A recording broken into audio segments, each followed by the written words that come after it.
for joining us on another episode of Popcorn for Breakfast with your co-host, Gordy.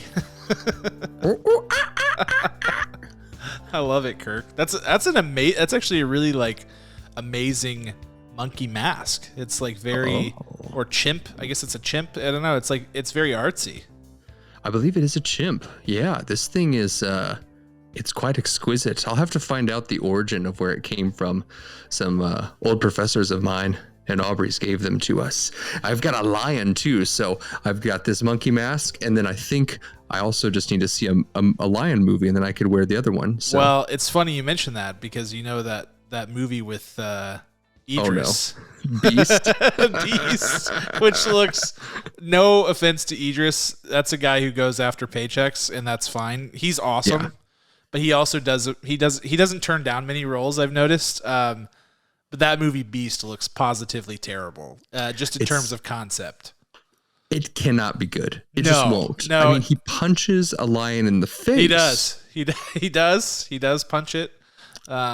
Many other things happen. It doesn't look great, but welcome into Popcorn for Breakfast. My co-host's name actually isn't Gordy the Chimp. His name is Kirk. Welcome, Kirk, and I am your other co-host, Cam. Thank you so much for being here.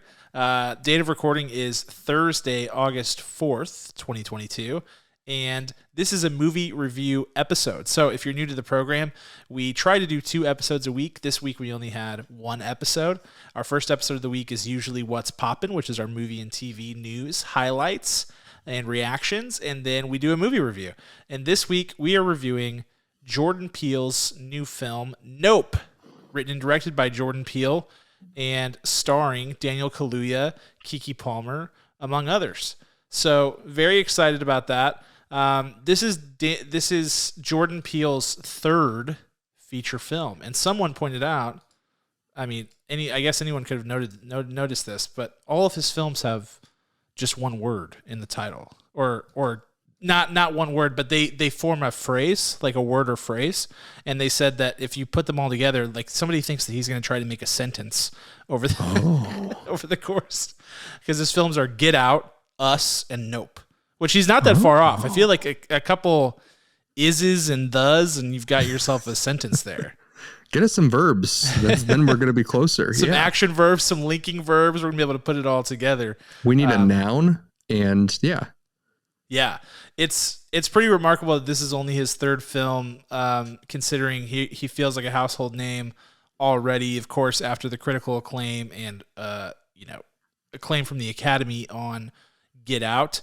But as he's been really successful executive producing and creating and show running and doing things like that. He was the showrunner on The Twilight Zone that CBS had. He executive produced one of my, it's probably top 3, top 5 movies of last year, Candyman, which I absolutely loved. Yeah. Nia DaCosta's Candyman, which I thought was just fantastic. And he's got quite a resume building there for Jordan Peele. But let's get into this film, Kirk. It is my turn to synopsis the movie. So if Nope. No? Is it not? Nope. It is. I'm just going to use this whole podcast to randomly insert Nope.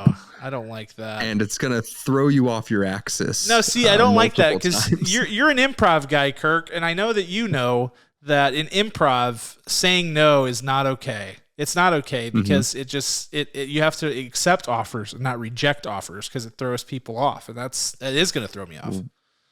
Right, and this is elevated improv, right? So the word instead of yes is nope, and then you have to work in a backwards negative way. Oh no! To continue. I am not trained, Kirk. I'm not trained for this, but if you want to synopsis it, by all means, Kirk, by all means, but I'm getting after it if you don't. To that I say, nope. The floor is yours. There you go. All right, so as Kirk has alluded to, and as I am now saying, the film is called Nope. I don't know if it was ever officially said, but the idea is that it's an acronym for not of planet Earth, is what some people have said. If you've seen any of the trailers, there's heavy allusions to aliens, extraterrestrial life forms, etc. By the way, we are going to be spoiling this movie. I should have said that at the outfront. We will be doing a spoiler-full review this time. We will always state otherwise if we're doing spoiler-free, and we may be going back to doing more spoiler-free stuff, but for now, we're staying spoiler-full. So if you want to avoid spoilers, and there will be big ones, now is your time to exit, go see the movie, and then come back and visit with us. Anyway, this film is about an extraterrestrial life form that is wreaking havoc on sort of this mountainous area in California where there is a horse training ranch as well as this place that's called Jupiter's Claim, which is bought by a former child actor played by Steven Yeun, and it's like a Western-themed amusement park. But adjacent to it is this horse training ranch that is owned by our main character, OJ, played by Daniel Kaluuya, and his sister, Keke Palmer's character, Emerald, or M. It's owned by their family. So it's the Haywood Ranch. The idea there is that they keep saying the very first clip of a motion picture ever is a 2-second clip of a black man on a horse, and that man is their great-great-great-great-grandfather. And so it's their film royalty, and they train horses for movies. Well, there is an extraterrestrial being that is coming around. At first, it leads to the death of OJ's dad after dropping some materials from the sky, like keys and quarters and all kinds of stuff, and they don't know what's going on. But then horses start going missing and things start happening, and pretty soon they find out that they're dealing with something that looks like a UFO. As the movie goes on, they discover that it's actually not a UFO filled with aliens, but in fact just a big flying alien itself that looks like a flying saucer and is a predator, and they are working on trying to film it so that they can become famous, as well as try to save some people from this thing, while also trying to protect their farm and their land and all of that. So that is the general premise. I don't think, like I said, big spoilers, because there's no way going into this movie, Kirk, that you could see that coming. Like, I don't think there's any way no one's in there going, I called it. Like it's a big flying animal thing. Yeah, they're like, oh, well, it's just a UFO. No, it kind of is, but more so, it is the animal, whatever we want to put onto it. But this thing actually eats the people, digests them, and spits out the waste all over wherever it wants to, honestly. And one scene, of course, it's the house. It's the Haywood house. But in this case, in a lot of cases, it's fascinating. I never imagined that we would see the mouth, the throat, like the insides of this thing.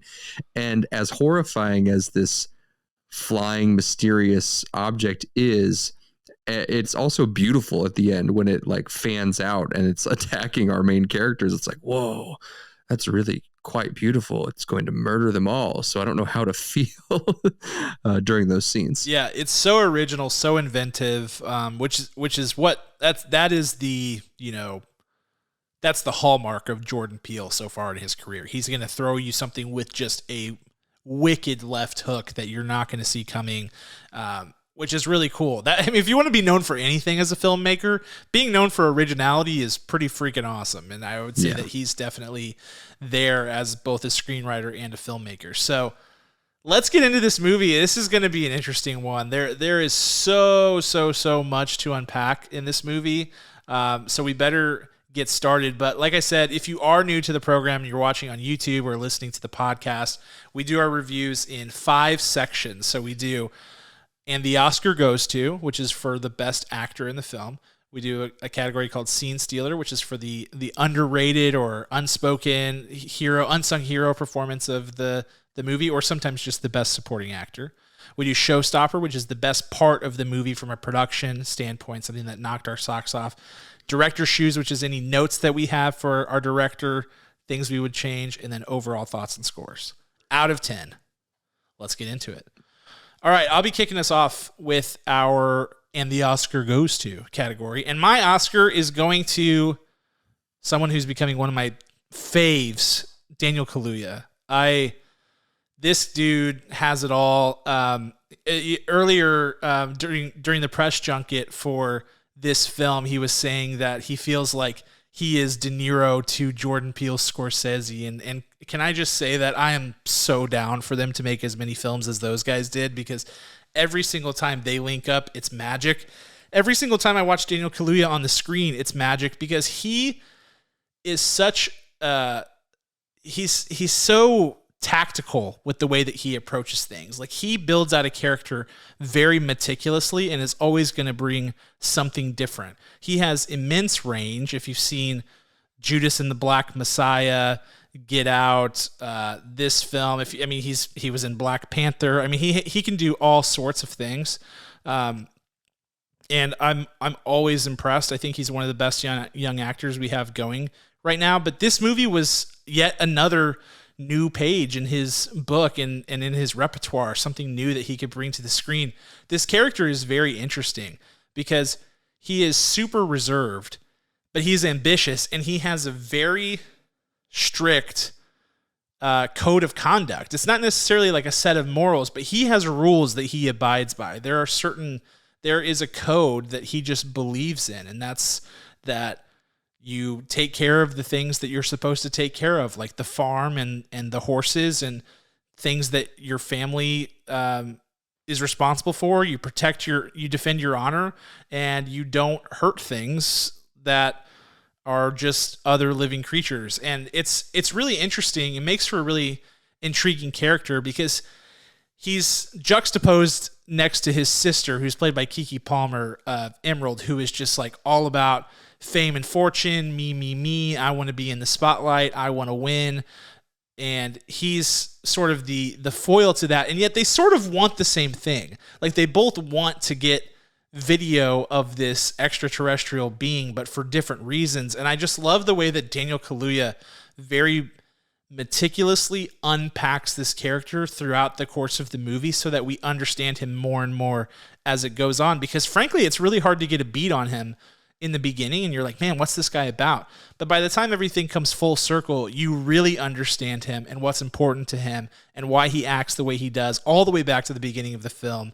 And that's just because Daniel Kaluuya did such a good job of character building and building an actual arc for his character instead of just staying here and just kind of going in a straight line. It's beautifully done. It's understated, so a lot of people will probably overlook it, but you shouldn't, because what he's doing is impressive and hard to do.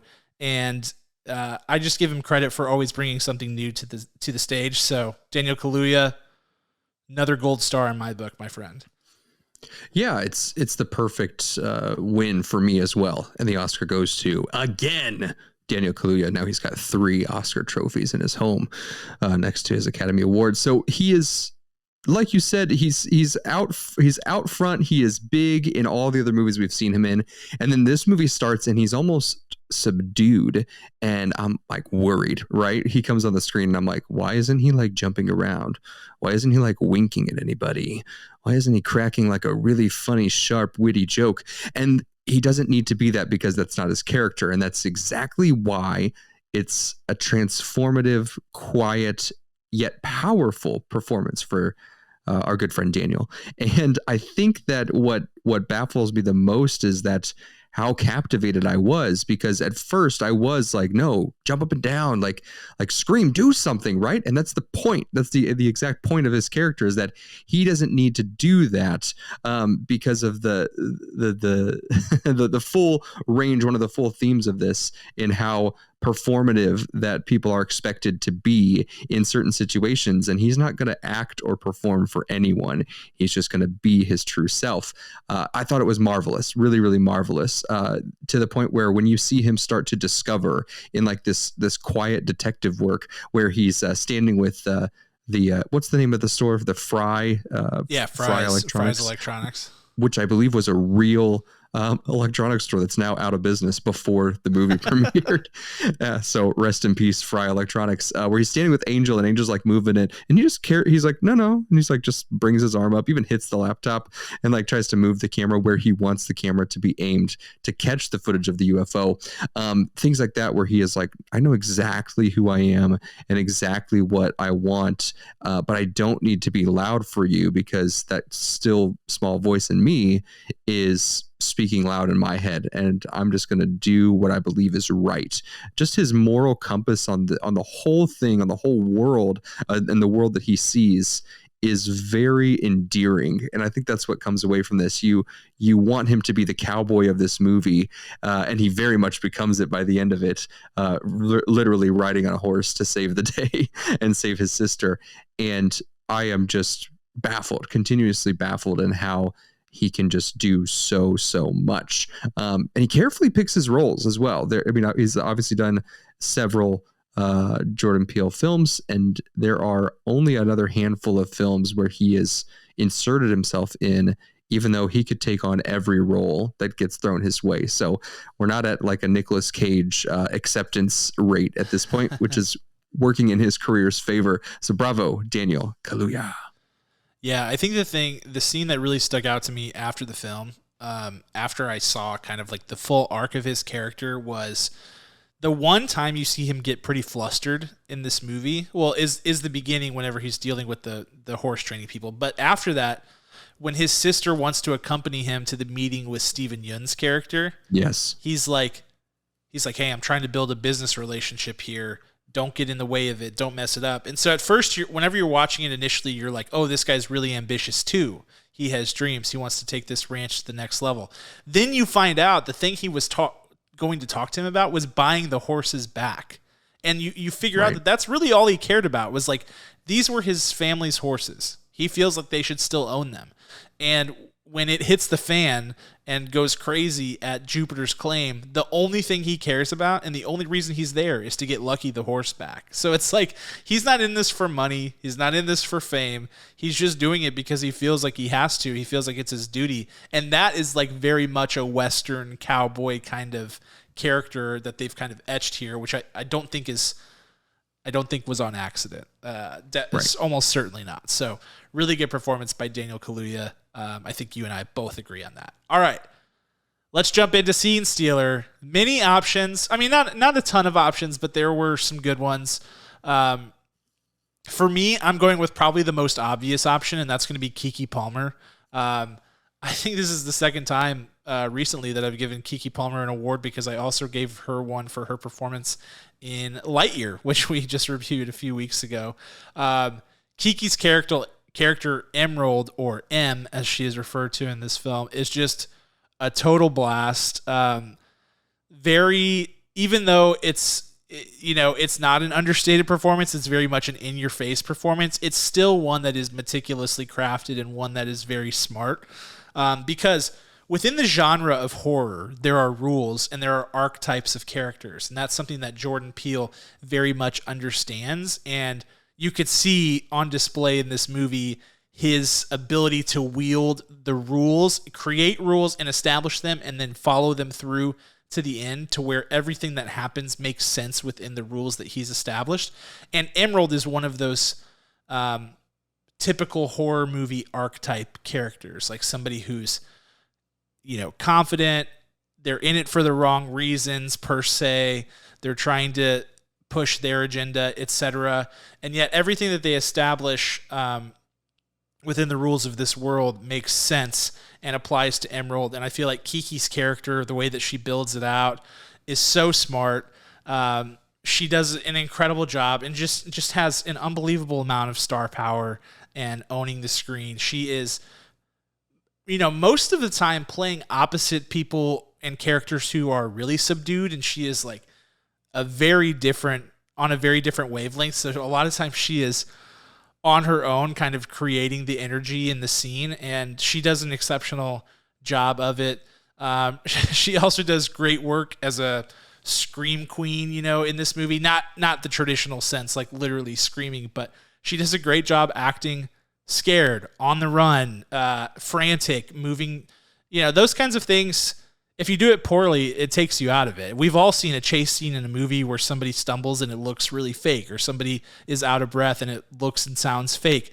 No issues there from Keke Palmer, and she found herself in a lot of uncomfortable positions in this movie because she was with her brother when the first few sightings happened, and she was uneasy with it the whole time. She's never not afraid of this thing. There comes a point where OJ sort of understands this thing as an animal, as a predator, and he kind of comes to peace with it. She is terrified of it the entire time and manages to keep us manages to keep us in that world manages to maintain our suspension of disbelief by making that thing feel so real. And it's even more impressive considering the fact that she is acting toward nothing. It's not like a slasher film where there's a person actually chasing you. This is a giant CGI thing that she's running from. So that makes it even more impressive. And I thought she was spectacular. Great job, Keke Palmer. I'd like to argue there. I believe that Jordan Peele put on like a swimming tube and stood on a ladder and just kind doubt of, it. or stilts, like circus stilts, and ran at them like to invoke fear at them. I believe that's the true fact trivia from the set behind the scenes. Could be. Yeah, I wouldn't doubt it. That kind of attention to detail really goes to the next level. Why isn't that like part of the thing? Like, could that be like if there's a full CGI villain?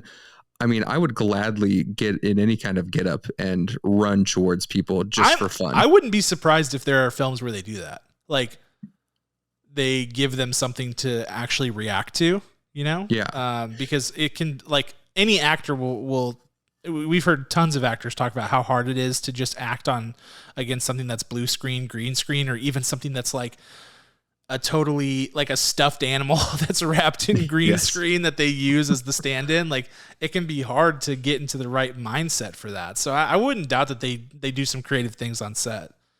Yeah. Makes me think of like, the elevator prank videos where a person walks into an elevator and there's like a fake door and it's not really an elevator, and all of a sudden like a creepy girl from like The Ring pops out and just like chases them and it's like that dun, dun, dun, dun, dun, dun, right. Dun. Oh, it's great. I just want to be that. Like, I want to be in with the director and they're like, listen, they have no idea, you're just going to start chasing them and we're going to run the camera.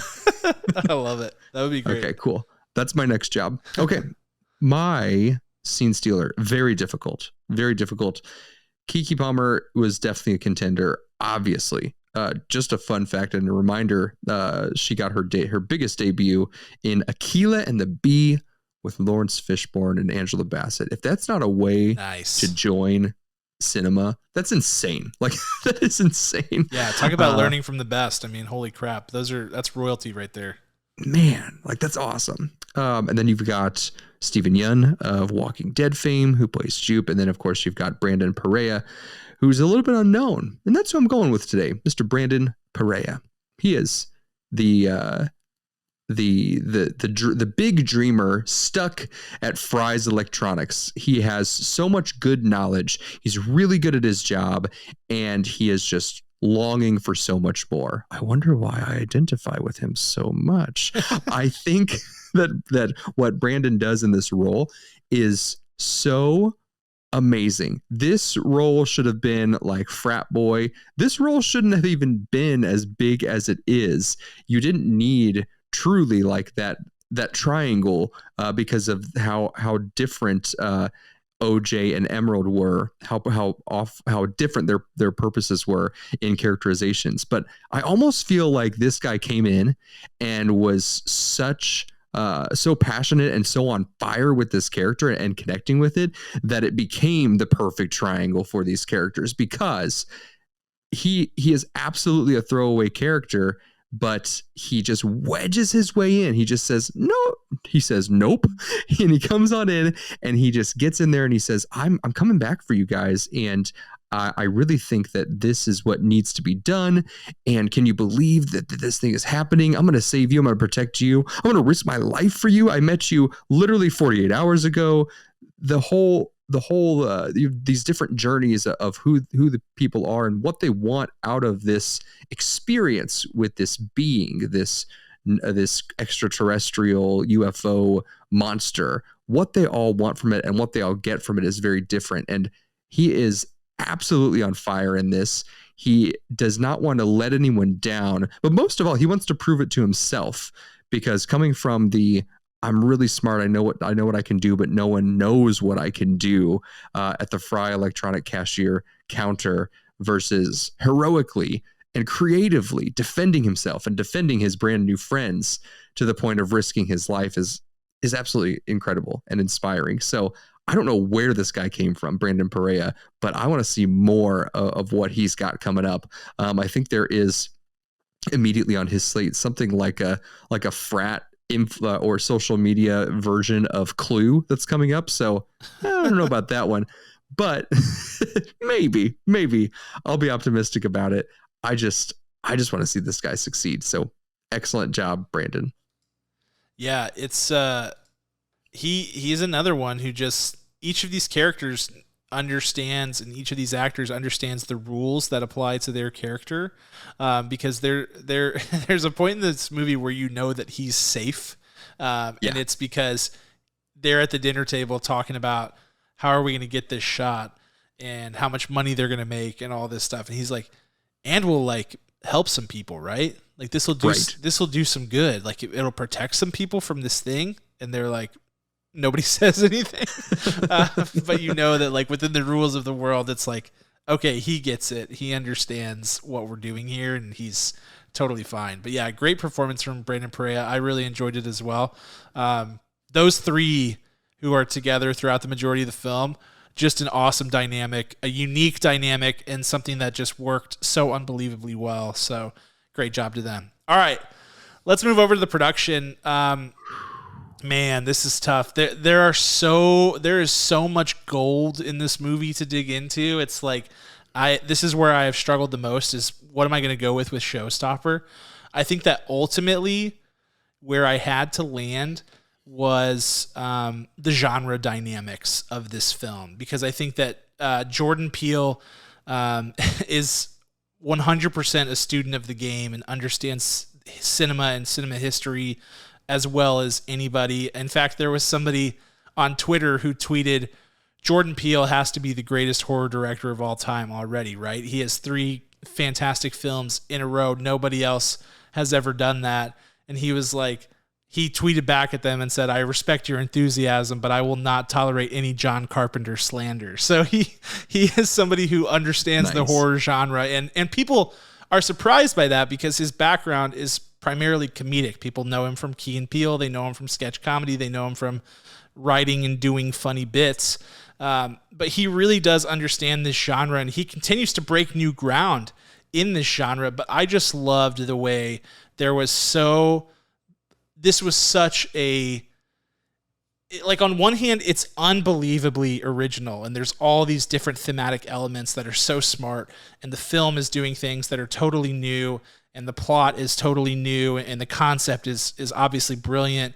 And yet it feels so much like a traditional horror film at the same time because of the techniques that he's using. He's paying homage to all of the great horror film directors. There are so many shots in here that you've seen in different movies throughout, and he understands, as I've mentioned before, the way that horror movies work. And I think this is why true horror fans love horror, and people who have watched the Scream movies probably know a little bit about this. But in horror, more so than any other genre, there is like a code of each of these movies has their own set of rules that they define. Like slasher films have a set of rules, paranormal films have a set of rules, and you can play with those, you can tweak them, you can subvert them, but it has to make sense within the genre of horror. And I feel like Jordan Peele totally understands that and does that here with his characters.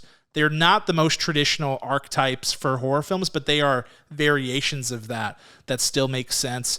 They abide by the rules that are set forth in this film. So the whole theme of the movie is really about the perils of the spectacle. Don't get caught up trying to look at the big thing, trying to get the picture, trying to get the shot, trying to be in the limelight. Like, don't fall into that trap. And that's what this movie is all about.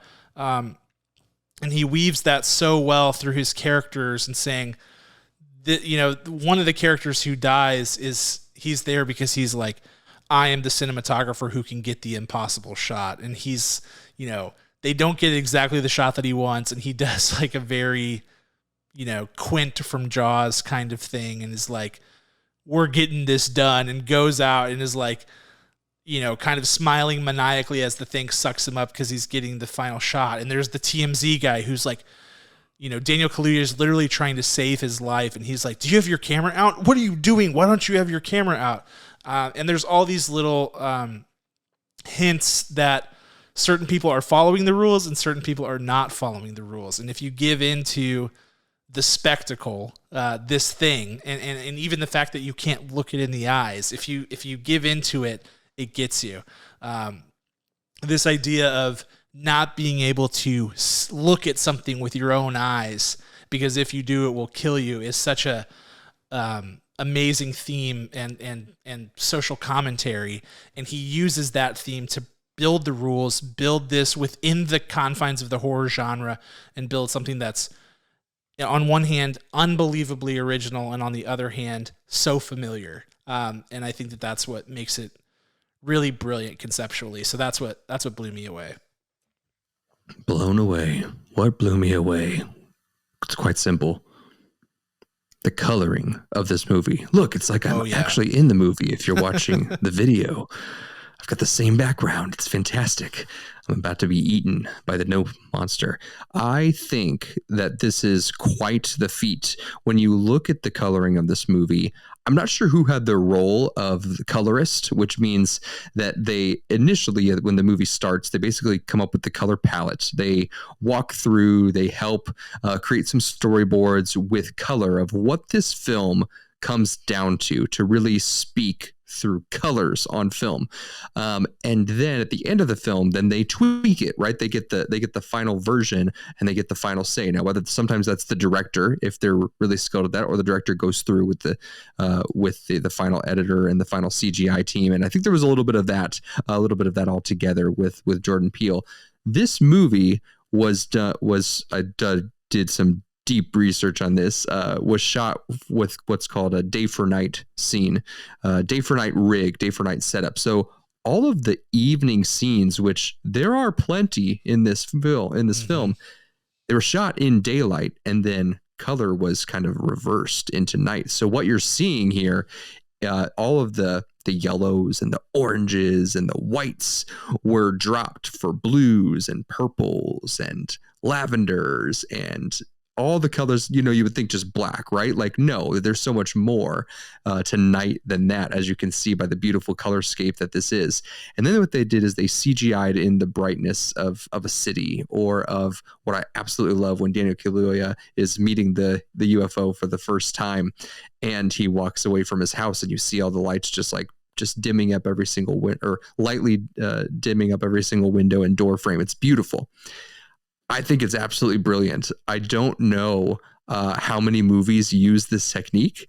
I want to go and see all of them and see how impressive they are. Now, we know that this movie was filmed on digital and on film and on an IMAX camera. Lots of different techniques. No drones, though. I was a little sad we didn't see any sweeping drones throughout this movie. I was so relieved we didn't see any drones throughout this movie. Thank God.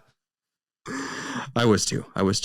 I think that all of that planning that had to take place to make sure that this was the way was very important. I don't know if they did testing on it first, or if they just rolled the dice and said, we're going to try this and hopefully it looks like nighttime enough. And it killed it. It absolutely, they crushed it. It was just an absolute beautiful nightscape at all times. It looked as if the moon was so bright in each of those scenes, but really it was the sun that they just swapped it for. So, man, absolutely impressive. Just the overall visuals specifically tied to the day for night rig. Bravo, Jordan Peele. Yeah, definitely beautiful. And I think that you mentioned the color palettes, like yellows, oranges, and things that you would see in the desert. They're in the desert. So a lot of times, when you have movies that are set in one location, there is a definite battle that occurs against I don't know what you would call it, like monochromitis. Like you don't want it Ooh. to all look one color or one range of colors. You need to inject some colors. And I thought that the ways that they were intentional about injecting color also helped thematically. So like there were the car dealership wiggly arm guys that Yes. fits in with the theme of spectacle. Those things are there to draw your eyes, as well as the icy machine on Jupiter's claim with the bright colors. Like all of those things work to splash some color and help with the color grading, but they also help drive home the theming, which is what you want to see in a really well-crafted piece of cinema. And I think like all the other thing that I forgot to mention in mine was, as far as horror elements, the initial first few UFO encounters where it's kind of like scooping in and out of the clouds and the camera's following it, amazing. Like I just loved that. That was so creative and yet like so necessary for it to feel like a monster movie. It was awesome. Yeah. Something out of place and jarring where you're looking at it, you're like, no, that's wrong. Like, yeah, don't do it. And the whole fact, literally, this is a fun fact of the movie. They had gotten already into production, already started filming it. Movies often don't have a title when they get started, or they have a fake title. And Daniel Kaluuya turned to Jordan Peele one day and said, "Hey, what's the title? Do you know the title of the movie?" And he told him, he said, "It's called Nope." And Daniel Kaluuya just started laughing and laughing and laughing because, I mean, all you're doing when you're watching this movie, you're like, nope. Like quite literally the way that was able to bring even our audience together. You felt compelled to audibly say nope at different times and just start laughing out of pure fear at times, like, oh my gosh, no, and start, shouting at the screen. That was very much apparent in our 9:30 showing of this film. Yeah, definitely. It's so smartly done. Really brilliant stuff. All right, let's talk about notes. Notes for this movie. I only have one. It's a big one, but it's also like it's going to sound bigger than I think it is. And really, it's simple, and it's that the third act loses some steam, because I think, and this is going to sound super harsh. It's not meant to. I think they were a little bit self-indulgent in the third act with some of the character moments and things like that, to where it just drug out to the point where you're like, by the time the thing has expanded into the floating, like wispy cloth thing, you're just kind of like, okay, I'm no longer afraid of this thing, right? Because I know the rules that this thing abides by. Obviously, in most horror movies, specifically monster movies, once the reveal happens, the horror level goes down by a large factor. That's just kind of a fact, because once our rational brains get a chance to look at the thing, we're like, oh, that's not that scary. And so in the third act, by the time we know what this thing is and they've completed their initial sort of plan, the plan building was very exciting, and then the executing of the plan is exciting. But once the plan goes haywire, the cinematographer's dead, Angel's out of the picture. He's out of the game. Daniel Kaluuya and Kiki Palmer are sort of trying to determine who's going to survive. They're running opposite ways. Daniel Kaluuya is trying to draw it away. From there, it takes so long to get to resolution, to the final, the conclusion of it, which is them using the well photo thing to get a picture of it in the sky and get their shot, the Oprah shot. It just takes a little bit too long, and by that time you're just ready for it to kind of go, because the whole thing has been at such a pace, and not like, I shouldn't say pace, but it's been at such a level of tension, that whenever that tension breaks, and it breaks for too long in the end, it just feels a little bit too drawn out, which is something that happens in horror films. It's incredibly hard. Making a good horror movie is really hard, because keeping that tension level throughout is difficult to do. And so I think it's a common pitfall. It's not like something that ruins the movie, not even close, but it is something that in the latter third, you're just kind of like, all right, I know where we're going. Let's get to it. And then we'll kind of wrap it up and see if you have any other surprises in store for me. Excellent. My qualms, my arguments with this movie is that you have a filmmaker who is just out of this world, above the rest. And this film, while exquisitely done, it's well written, it's complete, it is at the same time somewhat forgettable. I have been removed from it, for 2 nights only, and I try to remember that final act that you were just talking about. And I was like, oh yeah, that did happen in that. Not jumping at the end of your sentences and saying, oh, and then remember this. Oh, and that. Oh, and one more thing.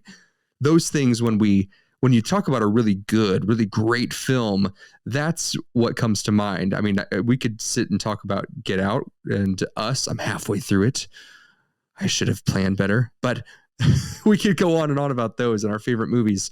This one really did a great job at being that spectacle that Jordan Peele has talked about, how he wanted to be his big film back to the theaters and rally a group of strangers together.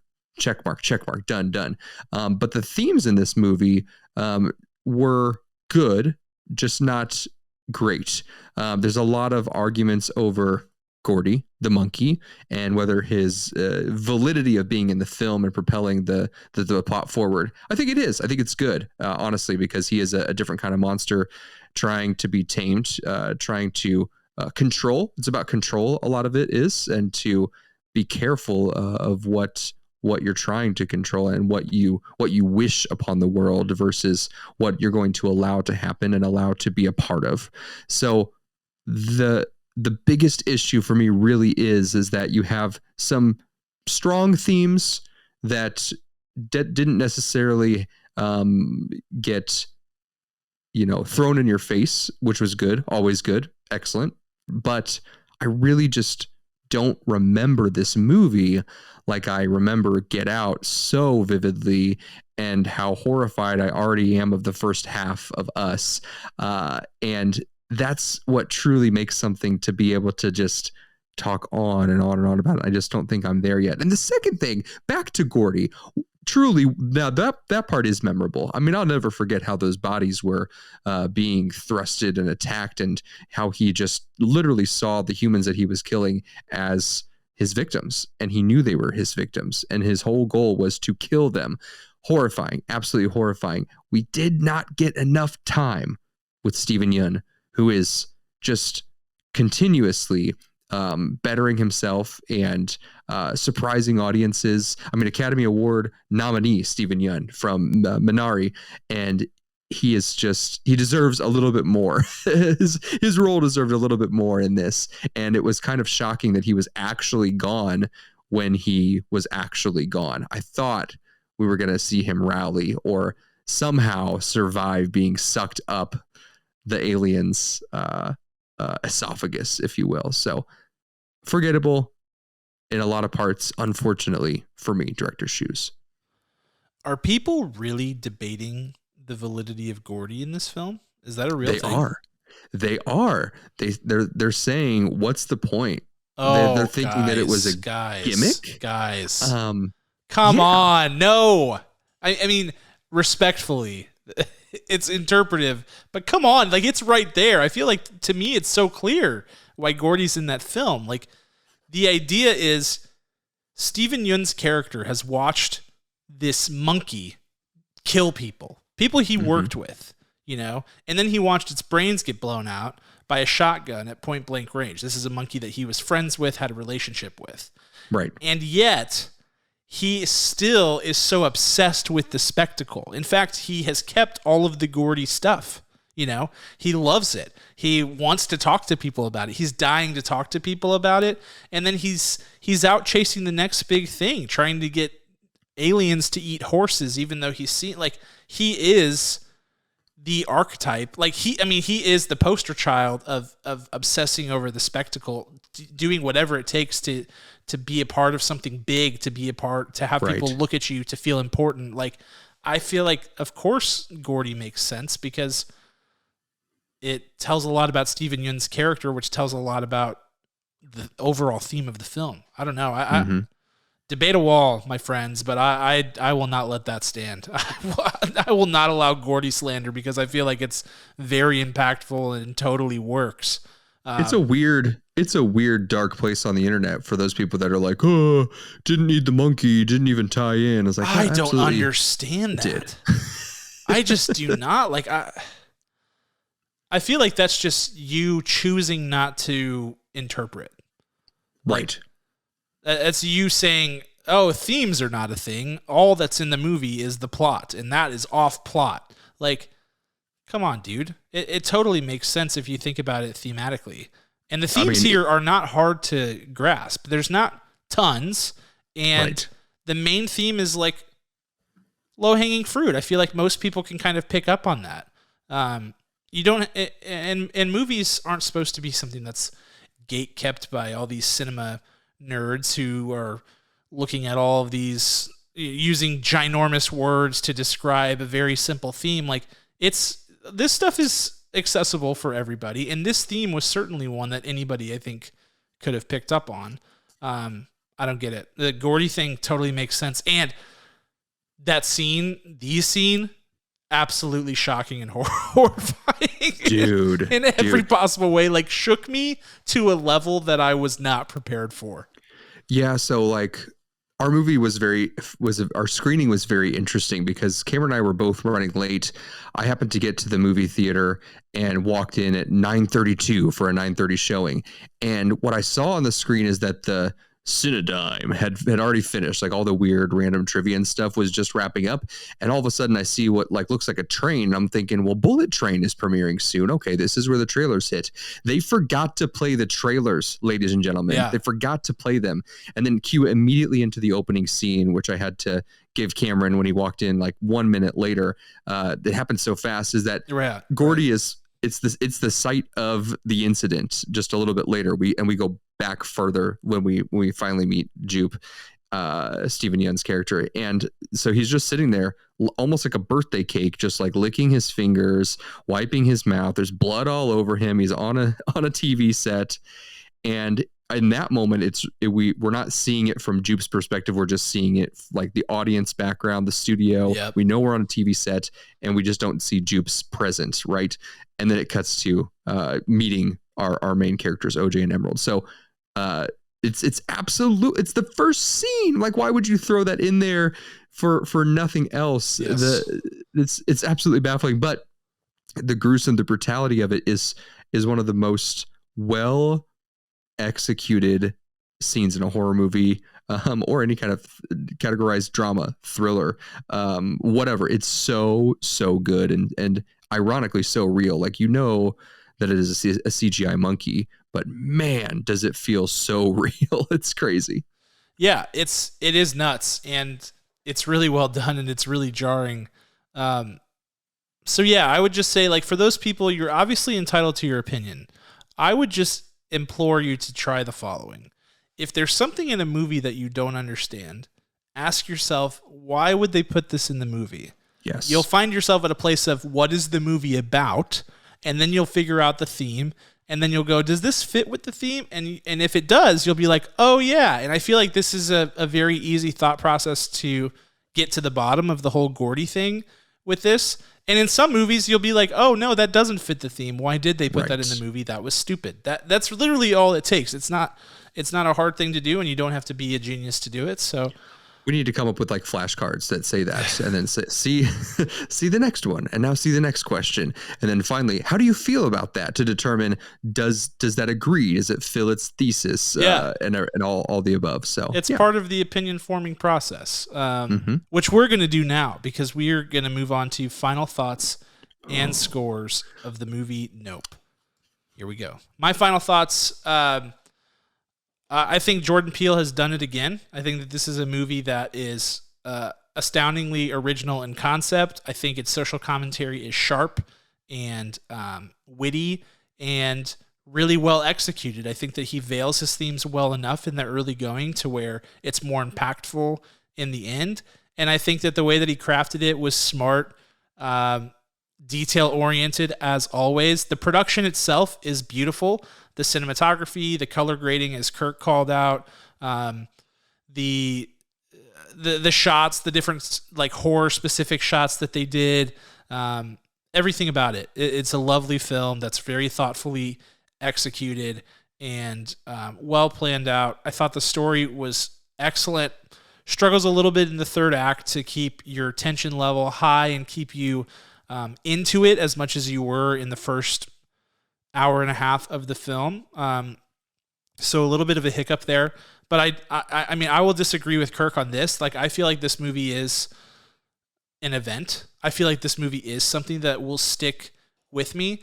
It is hard for Jordan Peele, and us had the same exact pitfall, where it's like it's not Get Out, and that's fair in some ways and unfair in other ways. Like, it's fair because of course we're going to compare it to Get Out, same director, and Get Out is super iconic. I mean, it's going to be one of the most iconic films of our generation because of the fact that it went places that other films hadn't and was very thoughtful in doing so, and is a very subversive, smart, genius level film. That is what it is. But at the same time, it's like none of these films are trying to be Get Out, and they can still be their own thing and still be iconic without that same level of impact or twist or anything like that. So for me, this comes close to that. I don't think it is Get Out, but I still think it's excellent. I think it's better than Us. If we're power ranking the Jordan Peele 3, I would go Get Out, Nope, then Us. But this to me is another great entry into what is quickly becoming a really strong year for film. I've seen a lot of really good transcendent movies this year, and I feel like this is right up there and probably the top 5, maybe the top 3 of movies that have come out this year. So I'm going to give it a 9.2 out of 10. Really loved it. Dying to see it again, to dig into it more. And yeah, I think this is one that the people who understood why Gordy's in the movie, or the people who the theme hit home for, I should say. That's a less cruel way to say it, because I'm not trying to be mean or trying to wisecrack. But I think for the people who understood the theme and it hits home, all of us who look at our phone all the time and try to get likes on our social media, we all do it. It means something, and there's a lesson there. And I think that's when film can teach you things, like, that's powerful. So that's what they did here. I thought Nope was incredible. 9.2 out of 10. Very nice. For those of you listening, I now have a toy monkey as a tie wrapped around my neck just to stand with Gordy. I don't know. I think I'm on the wrong side of that fight. I don't know. It's hard with him because he's just doing his animal thing, but I mean, he's a cute little animal, and the balloons should have never made that sound. They should have never surprised him. That's true. Shame on you, props master. You should have talked with the animal wrangler, much like at the beginning when OJ and Emerald, when they kicked that lady in the face, which is quite fantastic. I have to lean on, for my score on this movie and my final thoughts, is that big piece of, did it stick with me? Did it really get to me? I was nervous at times. I was excited. I was laughing. I just don't know that this is his strongest of the 3. And I've only been halfway through Us, and I still think that it's Get Out, Us, then Nope. I'll have a better way to answer that full ranking after tonight when I finish up my film before it expires on my Apple TV rental. I really expected this to just be an absolute home run, same as always. But what Jordan Peele is now fighting against is that M. Night Shyamalan effect, is that he was dead the whole time effect, in which every single time you bring it, it has to be really, really compelling. So if you pick up that pen to write a film, it better blow your socks off. And the pressure of that has to be so immense that I cannot even imagine. It has to be similar to the effect of Quentin Tarantino, who's making his Big Ten and then walking away. There's several stars, there's several creators like that. And what he's created in Nope was well done. But I really craved more with the fear of that villain. Like Cam said, when you reveal the villain, it better be good, or the stakes around it better be, absolutely terrifying, more so than death, right? So like we see the cloud come and we see it move and they call it like UFO. And then the twist on it is that, oh no, it's not a UFO. It's actually the monster, and it will eat you and consume you and spit out all the waste, like an animal, like a predator. But what doesn't get to me, unfortunately, is there are ways to create that fear. There are ways to show other elements of it. And in this case, it decided to fan out and be this beautiful monster, this beautiful visual spectacle that would also eat you with no remorse, right? And while that's a good take, it wasn't big enough to garner the fear of a horror movie that would bring me back to watching this again and again. It's weird. I don't know why. I do not hate this movie in any way, shape, or form. I do like it. I don't love it. And I'm giving a very specific score on this. My score is 6.667 kernels out of 10. I think that's the first time we've gone to 2 decimal places, Kirk, and beyond. So that's right. Wow. I didn't want to leave it at the 666. I can't do that, so I threw in one more little integer moment there. Yeah, that's my score for today. This one of our bigger deficits, I feel like. It is, and that's good. I'm here for that. I would say, like, my question on that, you mentioned the M. Night Shyamalan thing, and I think that's an absolutely great comparison, because nothing has ever compared to The Sixth Sense. Iconic movie. He's never been able to come out of its shadow. Is that fair, though? Because M. Night Shyamalan has gone on to roll out some stinkers. I mean, obviously, some real stinkers, but like, there's a good chance Jordan Peele could create 20 beautiful, masterful films, and it would never be Get Out, because that was just like lightning in a bottle, like right place, right time, first time anything like that has ever been done. Like, it was a moment, it was just a total moment where everything aligned. Like, so I don't know that it's fair, but I think that, like, I don't think that that's, you're not scoring the movie based on the fact that it's not Get Out. So correct. I'm not blaming you, but I think a lot of people are out there are like, well, it's not as good as Get Out. I think there's a lot of people just kind of simply saying, like, it's not as good as Get Out. Sure, it's not. It's just not. Get Out is a transcendent, once in a lifetime kind of thing. There will not be another thing like Get Out for a while.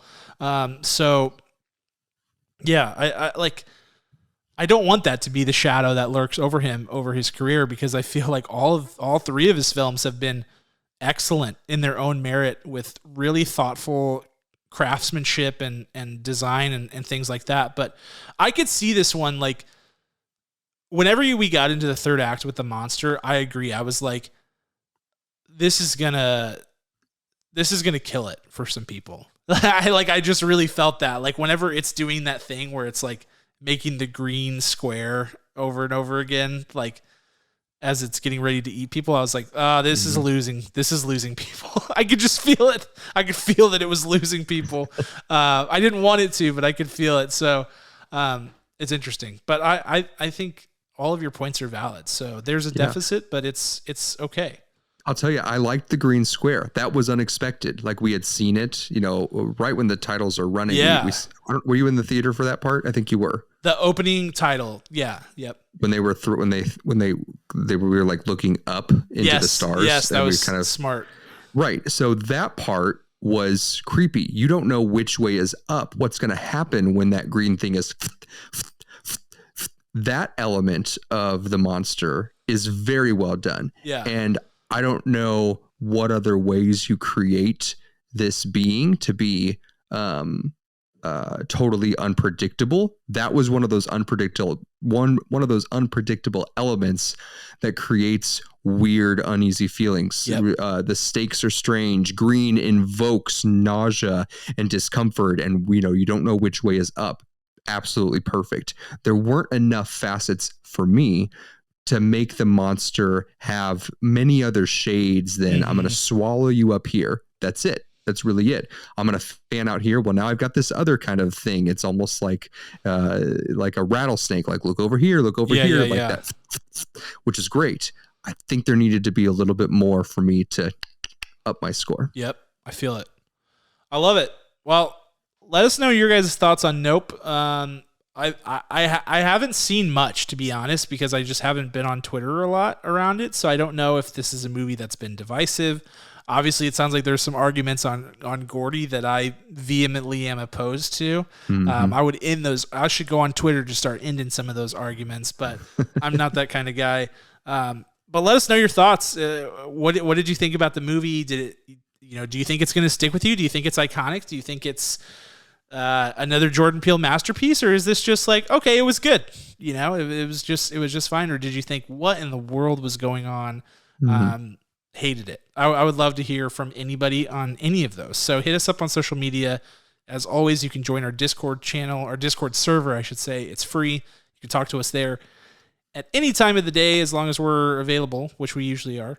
And that's about it for our review of Nope. I believe the next movie we're going to review is going to be Bullet Train, starring Brad Pitt. I am absolutely chomping at the bit to see that film. I feel like it has tremendous upside if it's done right. I feel like it can be really excellent. So very excited for that. And then we're getting into the fall where movies start to, we transition out of blockbuster land and into sort of awards season pretty seamlessly. And it's on. So it never stops. We'll have a new What's Poppin' for you next Monday on the stream and next Tuesday on the podcast. So be sure to look out for that.